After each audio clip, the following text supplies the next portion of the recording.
Tonight on CBC Vancouver News. And what's the point of having an ambulance station right here if there's nobody there to tend it? BC's crippling paramedic shortage and how it's taking a toll on those pressured to help out. Also, buildings are going up in flames, left and right. The growing concern over fires on Vancouver's downtown east side and the push for safer housing. All the evidence was pointing to there is troubles. Frustrated fishers over why BC's salmon counts are down more than other areas. This is CBC Vancouver News.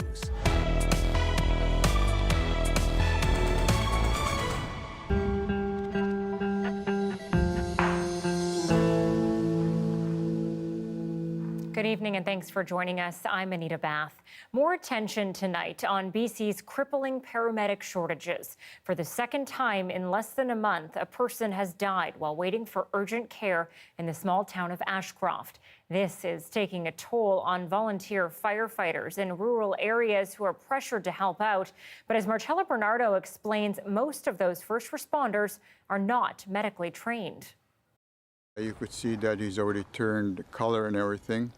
And I tried to help, but there was nothing I could have done for him. Nick Labrador performed CPR on Jerry Spooner shortly after his 84-year-old neighbor collapsed within meters of Ashcroft's ambulance station. Volunteer firefighters took over until paramedics arrived almost half an hour later. It makes me angry because we have an ambulance station right here. And what's the point of having an ambulance station right here if there's nobody there to tend it? The mayor of Ashcroft, Barbara Roden, says response times need to improve and more must be done to recruit paramedics in smaller communities so that burden does not fall on other first responders. Rural communities in this province have felt really neglected for the last 5 years or so. If it was Surrey Memorial Hospital that had its emergency department closed for an entire weekend, I think on Monday morning you would find people falling over themselves to find solutions and tell you how that was never ever going to happen again. The fire chief in Peachland, Dennis Craig, says volunteers there often cover medical calls, but numbers are trending upwards from 40% to now more than half. It's gut-wrenching, right? Obviously we want to help everybody. A fire death would be the worst for me. If we were stuck on a medical call, committed to a medical call, and we couldn't respond to a fire call and there's a fire death involved, that is something I don't even want to think about. Health Minister Adrian Dix admits the scope of what's expected of volunteer firefighters is expanding, but he suggests that won't be as much of a problem when paramedic staffing levels are where they should be. We're very concerned about that. But our job and our task is still what we're doing, which is to build out the ambulance service in rural BC, a permanent system that can continue and can be sustained over time. Dix says more than 500 jobs have been filled at 24 rural stations, but work continues to fill dozens more vacancies. Even so, Nick Labrador, who survived a heart attack in 2014, says he and many other Ashcroft residents fear more people will die waiting for an ambulance. Which one of us are going to be next and not able to get any help here? That is my biggest worry, and I worry. Now I start to worry about myself because I live by myself. Am I going to get proper help if we don't have an ambulance here? Marcella Bernardo, CBC News, Ashcroft. Short-term emergency funding is on its way for BC's family doctors, many who are weathering a crisis in primary care and struggling to pay overhead costs. As Mira Baines reports, the province is now putting up $118 million in interim funding to help clinics keep their doors open. About 1 million British Columbians, 1 in 5, don't have a family doctor, and that shortage is worsening. New funding to stabilize family medicine and help doctors cover their operating costs will soon be available. The Ministry of Health and the doctors of BC are delivering $118 million in interim funding to support clinics and family doctors right now. Health Minister Adrian Dix says about 70% of family physicians in BC are eligible for the funding. This means they could have access to about $25,000 or more over the next 4 months. It allows us a little bit of breathing space and support for family doctors. Work is also underway with Doctors of BC on a new compensation model for family physicians. This plan is expected in the fall. A new payment model will address rising business costs and also recognize the value of family doctors in the primary care system. The BC Liberals argue this funding doesn't go far enough to retain and attract doctors. It is a very expensive short-term Band-Aid that is only dealing with one of the wounds. The patient, if I could use a metaphor, is bleeding all over. And putting a Band-Aid on just one portion of the patient is not going to deal with the challenge. However, this family physician says the short-term funding is a step in the right direction. So this buys us some time. People can keep their clinics open during a very busy time, which is the fall, early New Year time for patients and ERs. And I think this will help us until we have a more definitive long-term solution. A sticking point for family physicians is the current fee-for-service model, which compensates doctors $30 to $40 per visit.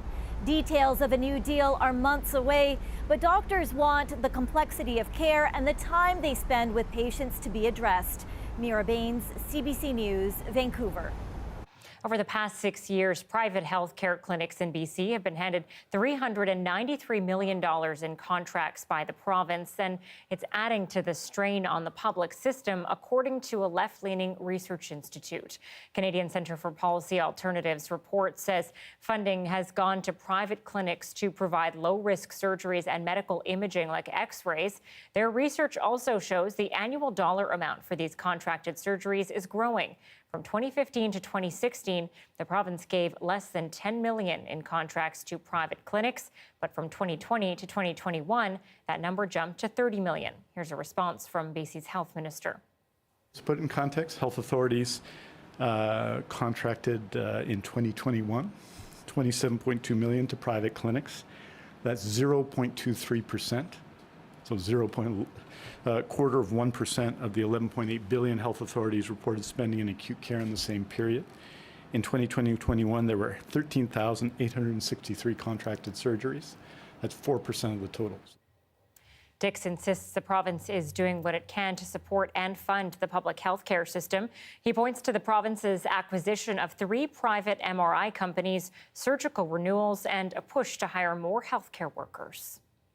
We now know the identity of the man who died on Monday after Vancouver police shot him with a beanbag gun. 42-year-old Chris Amiot was visiting from Winnipeg, and as Joel Ballard reports, his family is demanding answers as they're left mourning his sudden death. To those who knew him, Chris Amiot was always in a good mood, the one to break the ice at a big family gathering.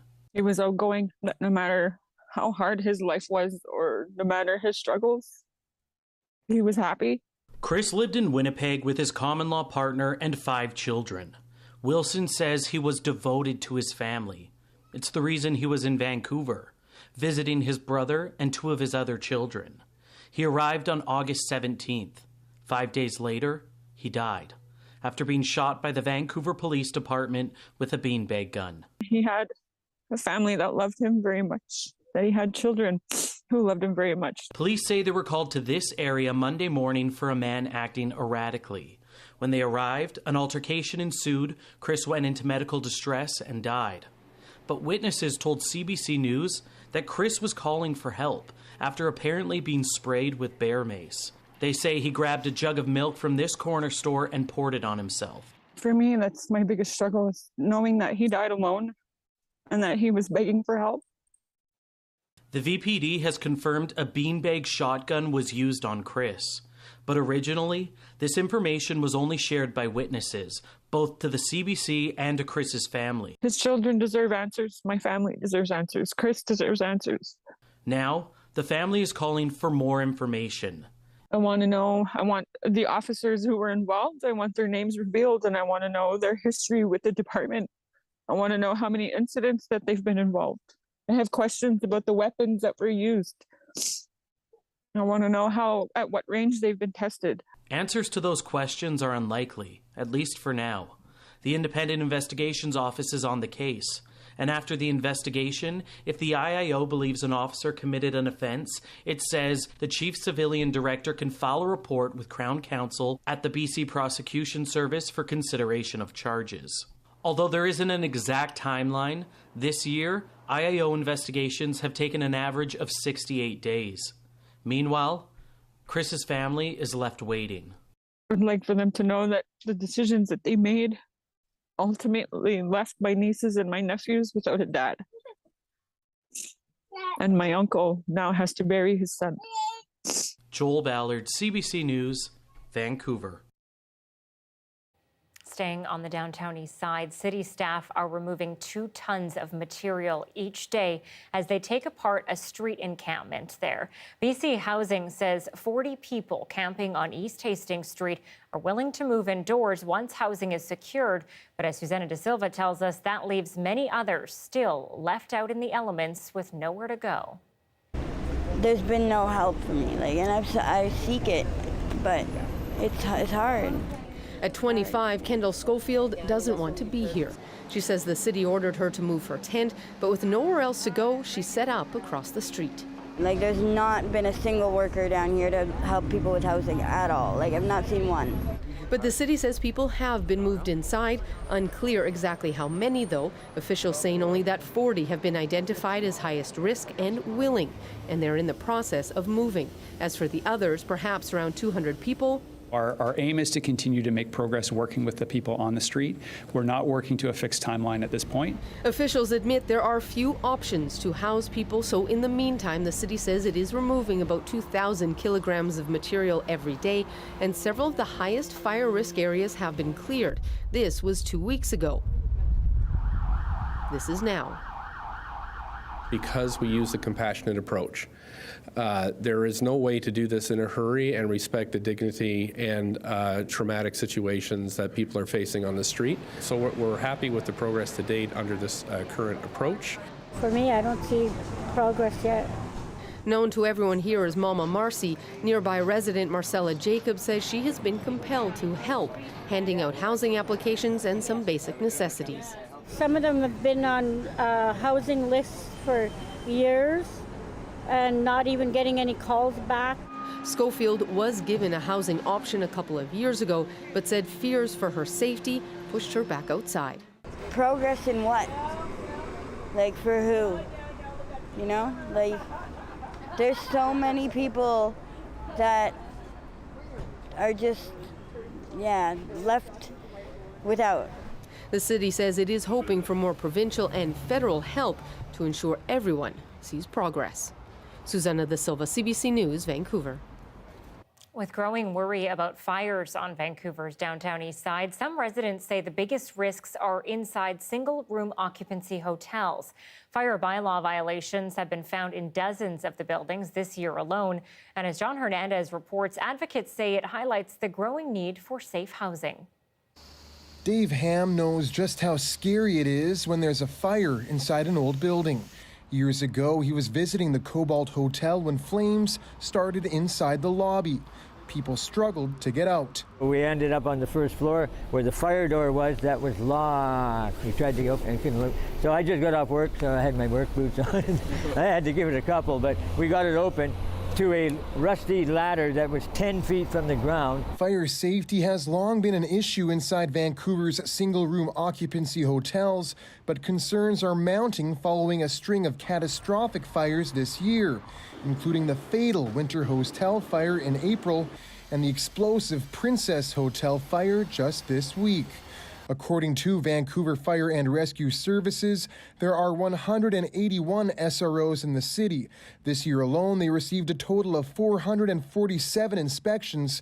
Crews found fire bylaw violations in 72 of the buildings. We are working again, even since and prior to the Winters Hotel fire, on addressing some of the hoarding issues, on the fire safety issues, and compliance issues in order to try and make them as fire safe as we can. Well, the big risk is what you're seeing right now, that buildings are going up in flames, left and right. Advocates like Isaac Boyd say conditions are getting worse each year as buildings age and fear that neither owners, operators, nor government are taking responsibility. If the buck keeps getting passed around and no one is taking responsibility for it, and the government refuses to actually, fix and upgrade or build new buildings, then we're going to have all of these old buildings that are falling apart. They have no fire alarms, they have no sprinkler systems, and it's a very dangerous situation. Today, BC Housing said upgrades are coming. We are working with the city, working with the federal government on long-term plans to either renovate or to redevelop a number the SRO stock within the downtown east side. But that is costly, it's time-consuming. A timeline that's expected to take many years as these aging buildings live on well past their expiration date. John Hernandez, CBC News, Vancouver. The man accused in a high-profile Machete attack last month at an East Vancouver gas station has pleaded not guilty. 61-year-old Leslie Dale Chudik is accused of hitting a pedestrian with his car near the corner of East Hastings and Skeena Street and then stabbing that pedestrian in the neck and the back. He's facing multiple charges, including aggravated assault, uttering threats, and driving dangerously. Chudik remains in custody, and his next court appearance is expected in September. More than 1 million immigration applications are still backlogged in Canada's system. As of the end of July, about 1.3 million people are taking longer to process than the government standard. That's about 54% of all the pending applications in the system. 1,250 new employees are being hired to help, and Canada's immigration minister says they need a few extra months to get things back on track after the crisis in Ukraine worsened those backlogs. Well, it's supposed to be the blockbuster year for sockeye salmon in BC, but returns are proving to be much lower than anticipated. Early counting has the run size down by almost half of what was forecast. As Georgie Smythe tells us, that means a commercial harvest is unlikely, and that's feeding frustration for fishers. Millions of sockeye salmon are on their way to the Fraser River, but testing shows there's fewer fish than projected. 5.5 million sockeye, down from 9.8, according to data by the Pacific Salmon Commission. It was very clear to us that the run size was less than forecast. Over the weekend, American fishers were allowed to temporarily harvest sockeye. Their Canadian counterparts were not. Our own government kept us tied to the docks, whereas the Alaskans fished our stock and then they fished them in Washington, and we're in the middle with no opportunity. So I would say there's a lot of frustration. There's no one reason why the Fraser's sockeye return is lower, but habitat destruction and warmer waters are a factor.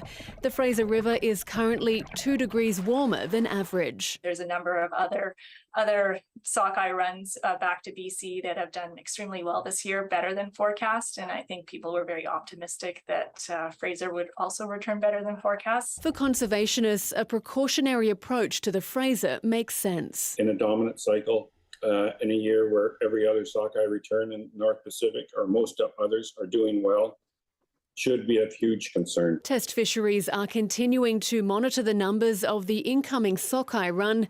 For a species so depleted, every fish counts. Georgie Smythe, CBC News, Vancouver. Bringing dogs, cats, and even rabbits to a patient's bedside can help lessen the stress of being in hospital. But pet therapy isn't just for people seeking treatment. Now at BC Children's Hospital, it's also for healthcare staff providing it. Yasmin Gandam meets the very good pooches, bringing frontline workers a little peace. Ready? Now, good boy! Smiles and laughter as nurses and hospital staff pet their new furry friends, taking a well-deserved break from their demanding work. Even though this program has been around for some time for patients, the pandemic has shown how much it's also needed for healthcare workers. It's signaled to all of us that staff and providers need extra support, extra care, little extra attention, and we recognize how difficult it's been for them. Pet therapy is just one small way that we're able to say we recognize how challenging it is for staff. This is hi. Come say hi.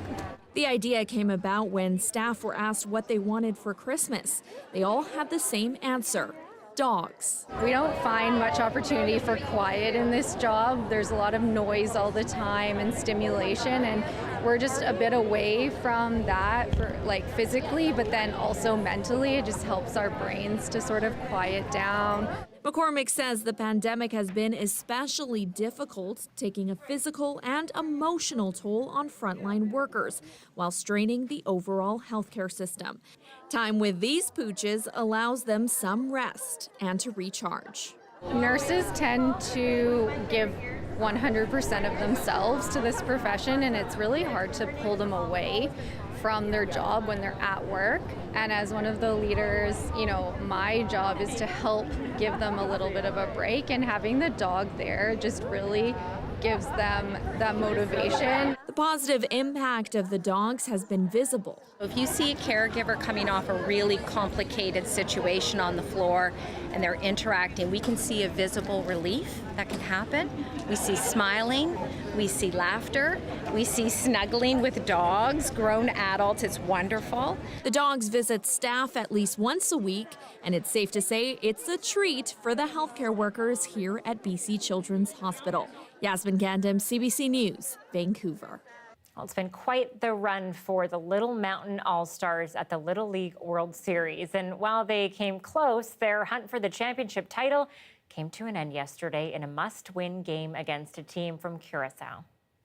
Tying run at the plate, it's Ellis St. James. And it kicks away. They'll take off with Weiser, and it's a two-run game. Now first to third goes Yan. Credit Yan for getting himself over to third base and taking advantage of base running. Little Mountain is, of course, a team from Vancouver, and that was the highlight from a sixth-inning rally. Graydon Yan in red for Canada, getting into scoring position and drawing praise from the commentators. The Little Mountain would go on to lose 4-2.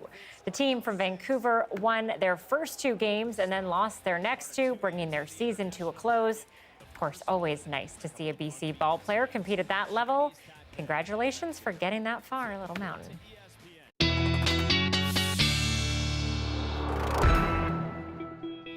Johanna is off this week. Amy Bell is here, and Amy, hot here in Vancouver today, but I can just see all that red on your map. It was hot.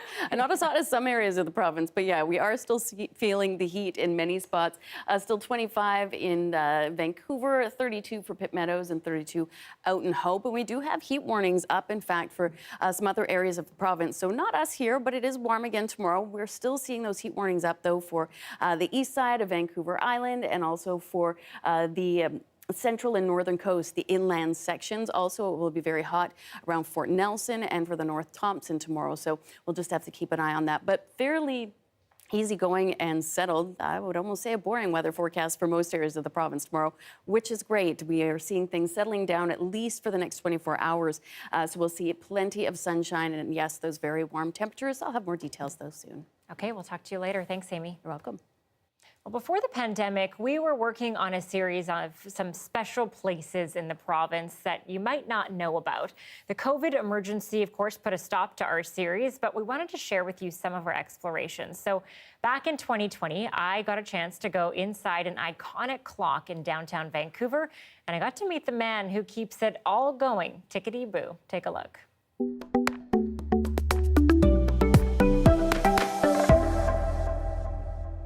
We're standing on the roof of the Vancouver block, built 1911, opened 1912. It's a white terracotta office building, and we're up on the roof right next to the clock tower, which is quite iconic in Vancouver for its clock face and its later addition of the blue and red neon. Many early buildings throughout cities in North America had clocks on the top of them.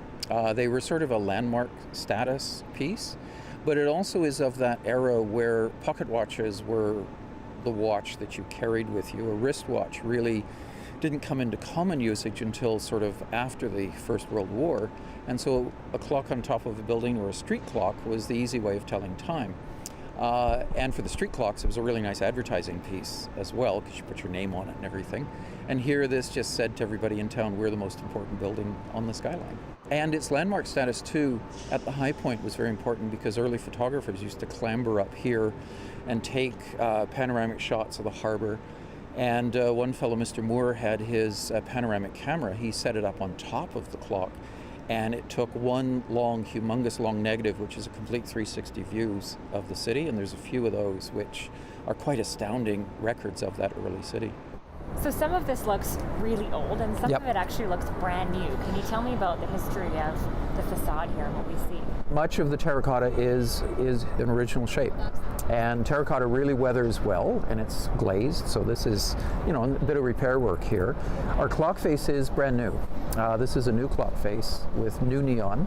But this looks exactly like the original. They were very careful to make sure that from a distance you couldn't tell that this was a new face. And the one interesting thing is when they restored the clock face, they took the neon off. Now the neon went up in 1928, so it was a very early installation. And when it was missing, everyone went, "What's wrong with the building?" And through public comment and pressure, they also brought the neon back to the building. This clock is almost 100 years old and it is still running. We are maintaining this clock for the perfect timing because lots of people coming to downtown are dependent upon this clock. It's basically a clock machinery room. This controls the whole operation of the clock on all the 4 sides of the building. This motor is 10, 12 years old, but this mechanical part is 100 years old. Okay. And is this the manual? This is the manual when there is a power failure and sometimes there is a power breakdown. The clock stops working. Then we have to adjust the timing by moving this mechanical thing. Yeah. How do you know if the clock is accurate? Because you can't see the clock. No, we can't see the clock. I have to take the assistance of my building operator who is working with me. Then he goes outside and he tells me it's out and then adjusts the clock accordingly. So he's yelling from outside and you're moving? Yeah, moving forward or backward to adjust the time. This machine is 100 years old. Yes. But it works better than a new machine? I think so. Less maintenance and it's robust and working perfectly okay. As I was telling you that this shaft goes up from the clock tower machinery room and goes in all the 4 directions. And we have this gear assembly on the top of this. You can see these shafts are going and attaching to the gear assembly there on all the 4 sides, which controls the clock timing. So it comes up from there and then it shoots out on 4 sides, comes here and controls each face. Side, each face. Okay. Yeah. And if we keep going, what do we see up top? Yeah, you can see the mechanical parts of the clock. So we are going to the top and I'll show you the flag. We are changing every year before the Canada Day. This is the flag we change every year. You can see the beauty of this city. Yeah, it's amazing. Scenery is very beautiful. One of the best places to see the whole city here. Yeah. Plastic pollution in the oceans and the pressure on fishing stocks. If it all has you thinking about cutting back on your seafood consumption, we might just have the recipe for you. Smoked carrot lox, anyone? We'll test it with a fisherman next.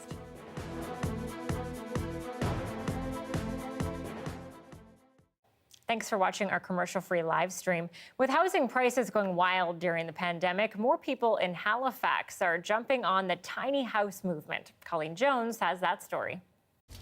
Doing dishes in her kitchen, Jessie Litvin built her own tiny house back in 2017. Equipped with solar panels, her awesome kitchen, an office area, and a loft. Favorite place? Yeah, it's really nice up here. She built it with the help of friends for $20,000. There's definitely like a certain amount of getting used to living in a kind of small, both a small space and a kind of cabin-like space. It's kind of an off-grid space. Cabin, off-grid, in the middle of the Halifax Peninsula? Author Jessie Hanna featured this gem when she wrote the book Small Structures of Nova Scotia. Small houses have always been a part of the fabric of the province, but they've returned as house prices skyrocket. She traveled the province looking for tiny. She found lots, including the Crabby. It looks right out onto the water. Tiny homes is a reaction to the fact that there isn't affordable housing, and yet people still want to have their own space, they want to own their own walls, and a lot of people want to build their own house, and that's something that has kind of gone out of fashion, I would say, in certain parts of the world.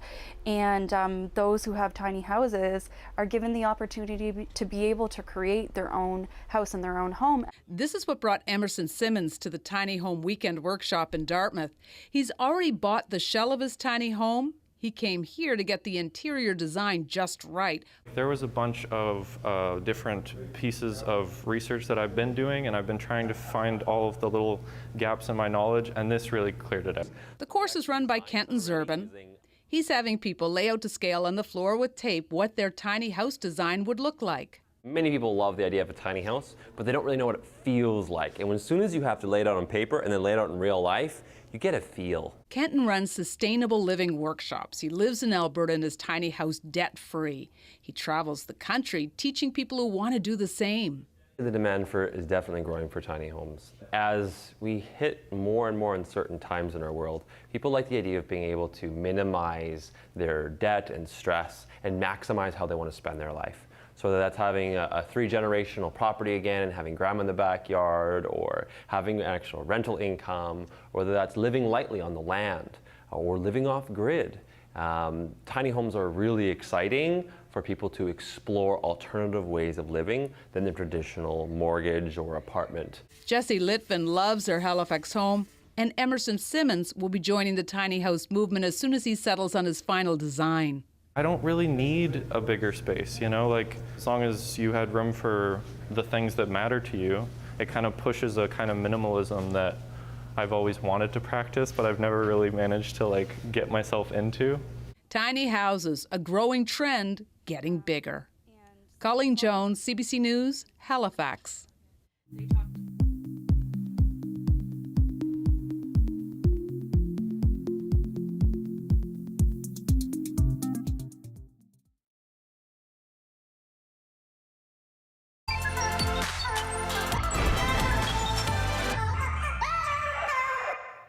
As the planet changes, our oceans are feeling the impact, and some fish stocks here in BC are in trouble. So might a veggie alternative be the fix? We put smoked carrot lox to the test in our latest edition of Happier Planet.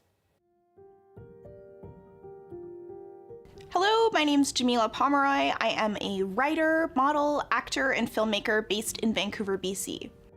I have been passionate about the environment my whole life, and I'm especially interested in making sustainability more accessible and making it a little bit more exciting.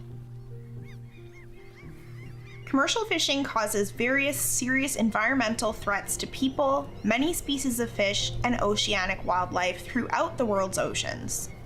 When I went to culinary school and while I was working as a chef for 5 years, I noticed just how wasteful the seafood industry was. The experience inspired me to recreate some of my favorite seafood dishes using plants. I've been plant-based the majority of my life, and I'm confident that I can convince a fisherman to enjoy a plant-based meal. Today we're gonna make carrot lox. Now, I used to absolutely love smoked salmon, and when I first went plant-based, it was probably one of the things that I missed the most. It's taken me years to find something that I think replicates those flavors, the smokiness, the, aroma of the ocean, and I think this does a good job.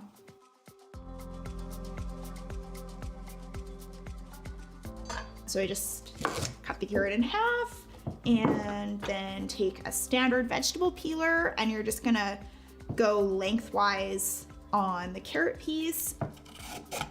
So one of the really great things about making carrot lox is it's actually quite cost effective. You can make a bunch at once and use a whole bag of carrots, which is gonna, it's not gonna run you any more than $10. Of course, smoked salmon is a lot more expensive, even just for a small amount.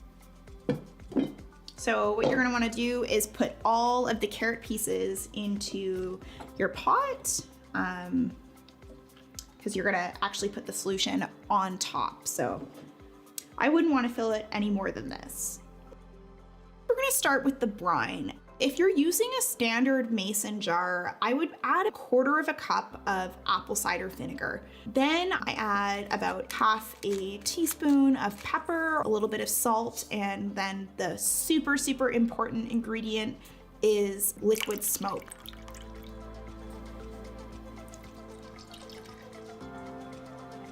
The real star of the show is this Irish sea moss, and it is a moss that grows in the ocean, hence that great oceany flavor that it's bringing to this dish. Cook with this, it actually kind of starts to gel the solution a little bit. You get sort of the glossiness you would see on smoked salmon. It's super nutritious. There's a load of really great things in it, like omegas. So you're getting a lot of the same things that you would find in salmon, but from moss, which is super cool.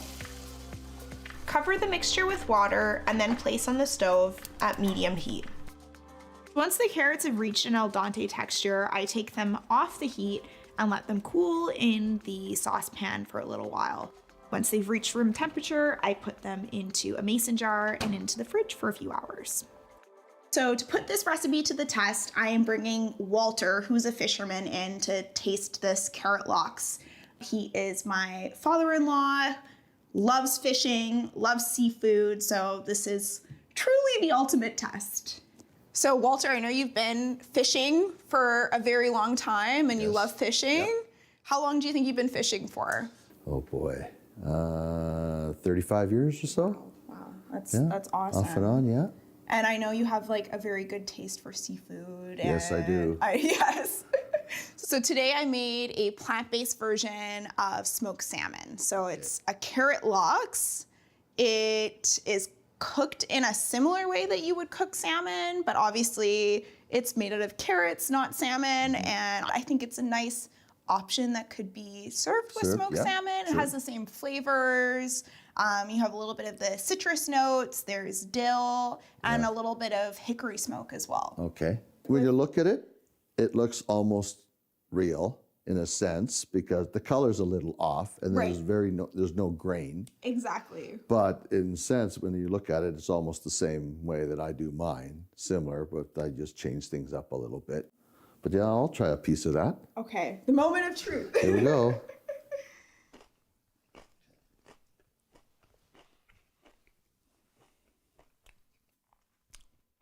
Yeah, it's got a fair amount of citrus. I don't know, what type of cheese did you put on there? It's a vegan cream cheese. It's a vegan cream cheese, okay. Yeah, that's good. Yeah, it's not too bad. Compared to a real McCoy, Yeah, I'd say, it's about as close as you're gonna get, I would imagine. that's amazing. That's amazing. Yeah. Well, I don't think that Walter is going to be switching carrot lox for salmon, but I do think that it will be something that he eats sometime in the future. A global shift to a plant-based diet could reduce greenhouse gases caused by food production up to 70% by 2050. Eating plant-based is a great way to lower your environmental footprint, and it doesn't mean that you have to give up the flavors that you love.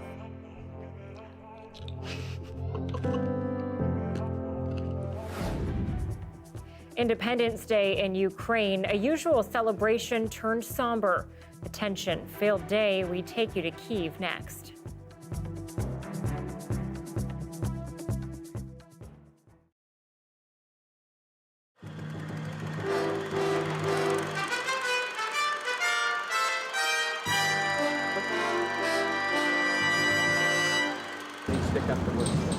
This mural's gonna fly now. When artist Robert Weiland approaches a new canvas, he doesn't fool around. Weiland paints murals, and this 7-story building in downtown Vancouver is about to become his newest project. Okay, this is good. Weiland is working on another Wailing Wall, number 8 in what he hopes will become a series of 100 all over the world. It started back in 1981. With this mural painted on a hotel parking lot in Weiland's hometown of Laguna Beach, California.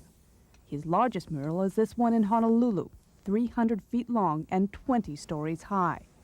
But his favorite is still this one he did for the community of White Rock last summer, a tribute to 7 gray whales which washed up on the beach there, victims of pollution.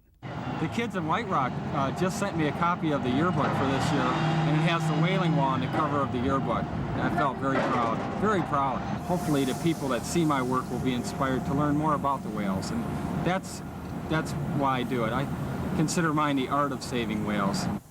Wyland works for free. His expenses on this latest project will be paid by the Canada Life Assurance Company, the building's owners.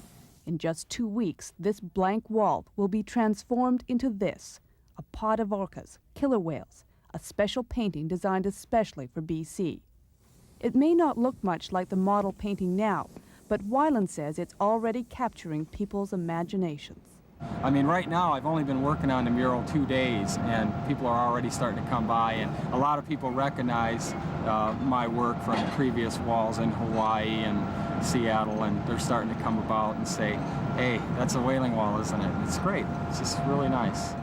And what is it that makes people respond that way? Well, Wyland's not really sure. All I can tell you is that when you're driving down the road, and you might be having a bad day, but when you look up and see a whaling wall, it's going to make you feel good.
Today is Independence Day in Ukraine, and it also marks 6 months since the Russian invasion. So instead of offering a celebratory message to his people, the president of Ukraine announced another bombing, this time at a train station, killing 22 people and injuring another 50. The CBC's Susan Ormiston is in Ukraine, where citizens are solemnly commemorating 31 years since the country split from the former Soviet Union. Ukraine's anthem. They sang it in Irpin, especially poignant on this Independence Day, and painful. Irpins paid a heavy price, lost 300 civilians and 90 fighters. Names etched on the hearts of widows and fathers gathered here to receive posthumous awards for bravery. What are you thinking today as you receive this medal in honor of your son? I feel proud of my son, and also sorrow in my heart. But he was ready for death, says Vladimir Sukuyuk. His son Ihor died in vicious battles here in March, part of a volunteer territorial defense force, which helped stop Russian forces from reaching the capital 25 kilometers away. The scars are still everywhere. These boys became like angels of Ukraine and Irpin. In Kyiv, President Volodymyr Zelensky joined a prayer for Ukraine at St. Sophia Cathedral and later addressed the country 6 months exactly since this war began. What is the end of the war for us? We used to say peace. Now we say victory. In a surprise visit, British Prime Minister Boris Johnson walked with Zelensky in the heart of Kyiv, signaling continued support. We must stay the course, because if Putin were to succeed, then no country on Russia's perimeter would be safe. Even with air raid sirens sounding much of the day, people brushed off the warnings, curious to see the carcasses of Russian war machines seized by Ukraine's military. A prophetic moment in history, they hope. I think it's very important for us, for Ukrainians, and yeah, I think it means a lot of. Back in Irpin, a moment of silence ticked down with dreams of vanquish over Russia. But for Irina Shevchuk, victory feels hollow and it hurts. Her husband Ole was killed, leaving 3 children without a father. I tell them he's in heaven and he can see you, but they have a hostile attitude towards Putin. They're very angry and they say when we grow up, we'll take revenge. A son, just 8, clutches his dad's medal, never smiling, trying to be strong, as Ukraine battles once again for its independence. Susan Ormiston, CBC News, Irpin. The United States is marking Ukraine's Independence Day with its biggest financial package yet. It's worth almost $3 billion, and as Julia Wong reports, it's aimed at providing arms and defense. The roughly $3 billion package covers air defense systems, artillery systems, weapons and ammunition, counter-unmanned aerial systems, as well as radar. Now, a statement from the White House released earlier today says that this aid package is meant to ensure Ukraine can protect itself in the long term, signaling that the United States will be with it for the long term. Now, it's the largest security assistance package the United States has provided to Ukraine to date. And it's notable that it happened today on Ukraine's Independence Day, marking 6 months of the conflict inside that country. But the U.S. is very aware of how volatile it is right now. In fact, the U.S. Embassy was urging all Americans who are still inside Ukraine to leave immediately over fears that there could be a Russian attack in the coming days. Now, the U.S. has given more than $10 billion in military assistance to Ukraine since Joe Biden entered office. So this additional contribution, it is a sizable amount, but it isn't immediately clear when Ukraine will be able to acquire all this equipment. Today marks 6 months of Russia's premeditated, unjustifiable, and brutal full-scale war against Ukraine. Let's be clear. The international community will never recognize Russia's attempt to change Ukraine's borders by force. In a statement, Biden says that today is bittersweet for Ukrainians, saying that many have been injured and killed during the 6 months of conflict, and millions others have been displaced. Now, he says that the Ukrainian people have persevered, and he says the U.S. continues to stand with them. Julia Wong, CBC News, Washington. Canadians got a chance today to hear from the first Indigenous person named to the Supreme Court of Canada this afternoon.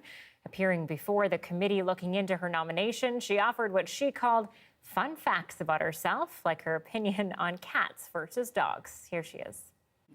My husband is an engineer and a lawyer. I have 2 sons. I have to say I'm extremely proud of them, and they're both artists in their own way. They are really the 3 most important people in my life. We have 3 dogs, Max, Pixie, and Zorro. You've heard me right, 3 dogs. For all you cat lovers out there, rest assured, I have nothing against cats, and in fact, I've been asking for one for quite a while, and my husband keeps saying that it's not a good idea because of his allergies, but I think that we're gonna keep working on him. Oh, and I forgot to mention, we also have 8 chickens and a gecko named Lizzie.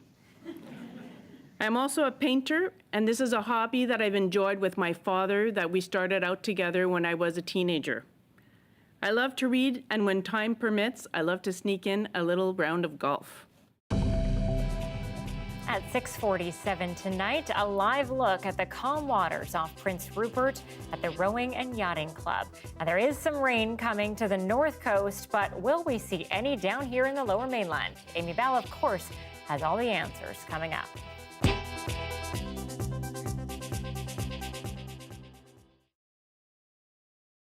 I got a phone call from Marlon Brando. He was up for an award for Best Actor for The Godfather. And he asked me, would I go up and represent him at the Academy Awards? He said this would be an opportunity to explain to people about the stereotype of Native Americans in film, and also because of the Indian occupation at Wounded Knee in South Dakota. When we're inside Wounded Knee, they're shooting at us every day and night. And there's quite a few people inside watching in the trading post. The ceremony was due to start about 6 o'clock in the evening, That's when they rolled out the red carpet. And I got dressed in my traditional Indian regalia. But there was a man, and he was the producer of the whole show. And he took that speech away from me. And he warned me very sternly, I'll give you 60 seconds or less. And if you go over that 60 seconds, I'll have you arrested. I'll have you put in handcuffs. Marlon Brando in The Godfather.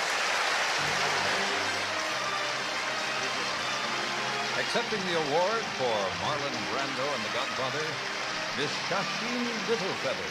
I'm representing Marlon Brando this evening, and he has asked me to tell you in a very long speech, which I cannot share with you presently because of time, but I will be glad to share with the press afterwards, that he very regretfully cannot accept this very generous award.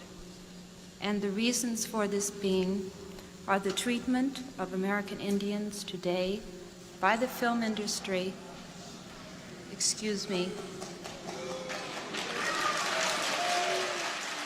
There was a round of confusion in the whole audience.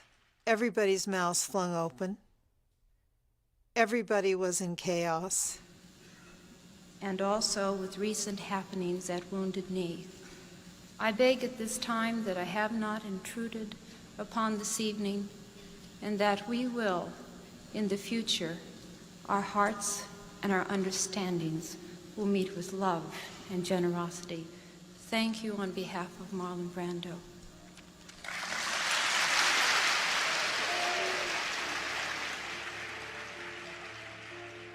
And it was really an experience for me, being lied about in the media, people saying that I wasn't Indian, people saying that I rented my dress. It was a very tough time. There were many death threats at that time. But it was to personally discredit her and at the same time discredit the message that she was trying to deliver about the depiction of Native people in film. But she was also talking about the atrocities against Native people that were continuing. We don't believe we're going to get out of there alive. And the morale is down low. And Marlon Brando and Shasheen Littlefeather totally uplifted our lives.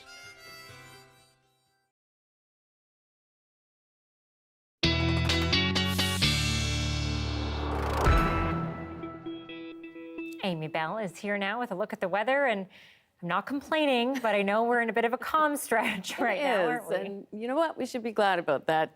Things have really settled down for most of the province. Just the heat that we have to keep an eye on. It has been very hot for us here the last couple of days on the south coast, but we do have heat warnings up still for the eastern side of Vancouver Island, for the inland sections of the north and central coast. So Howe Sound, Sunshine Coast, Whistler, they're all included as well. So definitely another hot day, at least tomorrow. Unsettled in the Whistler area as well, so we could see some thunder and lightning later in the afternoon, but for the most part, we're just looking at sunshine up to 31 degrees as you head into the Fraser Valley. We're looking at the mid to high 20s if you're closer to the water. Definitely a bit more unsettled for the central and southern interior.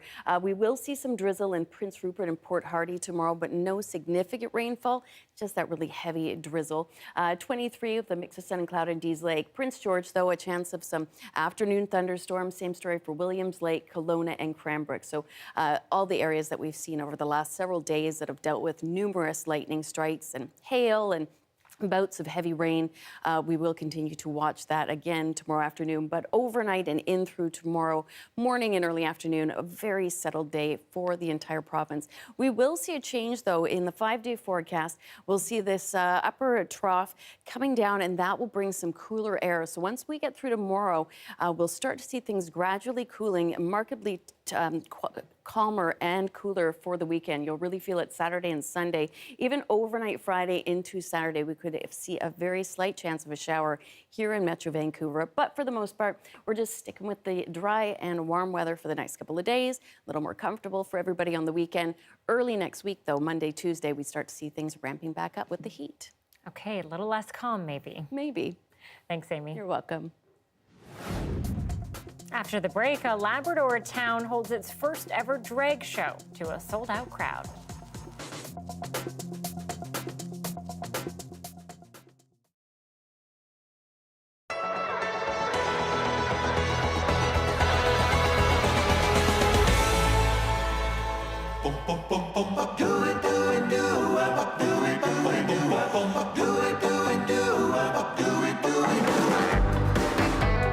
It's wild. There's a lot of cars I did not expect to be here. I think it's a great event. Like, it's wonderful. So happy to see everyone. It's just so joyful. Historic downtown Summerside, just don't get any better. You can't do this inside a rink or anywhere. You just don't have the same vibe. Shake, rattle, and roll. Shake, rattle, and roll.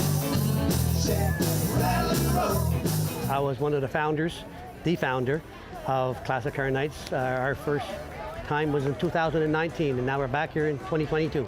To start off with, there is no charge. Okay, we don't charge participants. We don't charge the people that are coming down. It's all a free event. Okay, so we run from the Central Street, and we run it right clean to Granville Street. We close down the street at 4:30, so we run up the side streets as well too. We just try to get as many cars down here as we can and just enjoy it. I mean, it's so much fun.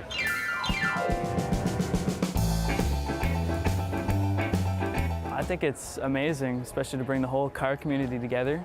It's a lot of old cars. A lot of people appreciate that, as there's like thousands of people here. It's like a lot of cars here that don't look like they'd be fast, but they're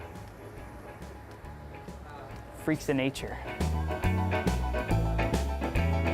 I especially enjoy the trucks, the vintage trucks. Like you don't see a lot of like these Chevrolets, like C10 Silverados, like from the 70s or even like in the 60s every day. So it's great. Well, I think I have taken like a couple of dozens pictures. I kind of got into the car community and the car scene when first COVID hit. And so it's just kind of been something that's been intriguing to me because there's the stereotype that girls can't be into cars, and I wanted to prove that wrong. I've seen a couple Camaros, I've seen a couple Firebirds, I've seen a couple Miatas and a bunch of other things. It's all intriguing, so. It's not about whose car is better or whose car is better than one another. It's not about that. What it's about is about the social part of it, talking to cars, enjoying it. What did you do to your car last winter? Let's take a look and stuff like that. And it's just amazing to see people dancing in the street, the smiles on their face. Some people tell me they can't go from 10 feet without seeing somebody that they can talk to and stuff like that. People said they were here for 45 minutes and they only got 20 feet because they keep meeting people and they want to talk to people. That's what it's about. That's about getting people back down the street and just having fun. And as long as the city allows us to continue to have this, I'm hoping that the people will come down and enjoy it every Friday night, weather permitting, that is.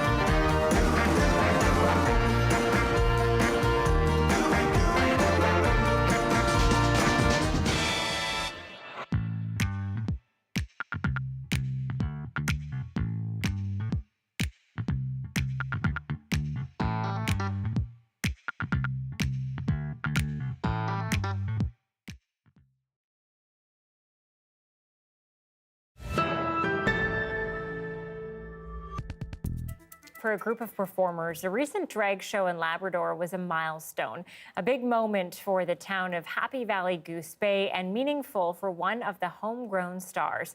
The CBC's Rafsan Farouk Juglo brings us our final story tonight.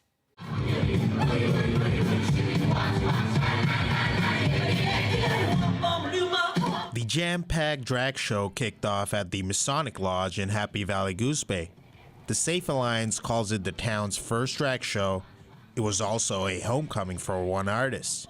Growing up in Goose Bay, I always tell people to be a very special experience. I had a lot of really great opportunities. I did drama in high school. I was on our drama team. I was on the swim team as well. So you growing up in Happy Valley Goose Bay, now coming back here and you're doing your own drag show, what's that like? It's surreal, to be honest. I was saying on my Instagram the other day that it's quite literally a dream come true for me. And for the crowd, the dream did not disappoint. The all-ages show featured talent from across the country. I've never felt more happy or passionate about something I've been doing than when I'm up on stage in drag, especially at an all-ages show like we're going to do today. We'll get to look out, and there will probably be kids in that audience who will remember this for the rest of their lives, and it'll impact them in whether they stand up for someone else in the future because of what they see today or what they enjoy, or if it helps them feel more confident in themselves and who they are. It's an art that's open to interpretation, and everyone has a different take. Drag is different for everyone. Like 24 Flavors has a beard while they do drag, while I go for more of a feminine look, while some people paint their whole face to be a whole different color, like a whole different, they might do clown looks, they might do crazy animal looks. It's really fun to play with the gender aspects of it all too. The show is also about demanding representation by bending gender norms and traditional stereotypes. Drag is a protest. We're meant to stand out. We want to be looked at. We want to be seen. I was a queer child growing up in Goose Bay. I didn't know this side of our community and this artistic venture existed. So for myself to have that opportunity growing up probably would have changed my life. The 4 artists have left Happy Valley Goose Bay, but hope this first drag show in the town won't be the last. Rafsan Farouk Jugo, CBC News, Happy Valley Goose Bay. A success, I'd say. Always great to see these kinds of firsts, and the smiles on the kids in the audience says it all. Thanks for watching CBC Vancouver News tonight. We'll see you back here tomorrow.